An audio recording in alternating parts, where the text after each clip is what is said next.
Hi everyone, today I'm going to be sharing with you how to make pretzel pumpkins. Let's begin! You're going to need some candy melts. I got the orange color. If you can't find this anywhere, you can use white chocolate and then just dye it orange. So if you're using white chocolate, you're going to dye the white chocolate orange after you melt it and just follow the directions on the back for the melting process. Next, you're going to need some M&Ms. I just got the bag of M&Ms and just picked out all the green colors.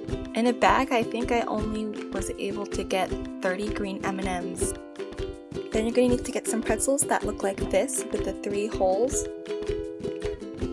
So the chocolate isn't so thick, I added 2 tablespoons of shortening just to thin it out. So while you're waiting for the chocolate to finish melting, prepare a plate of wax paper. Now I added the shortening at this time after because I want to control the thinness of the chocolate, and just keep mixing it until your desired consistency.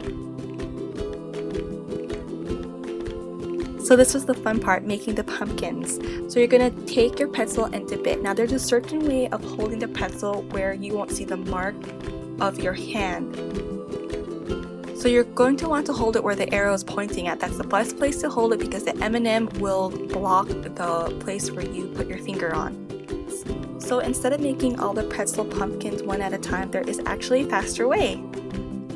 Grab a handful of pretzels and throw it into the white chocolate, and then just mix it with a spoon.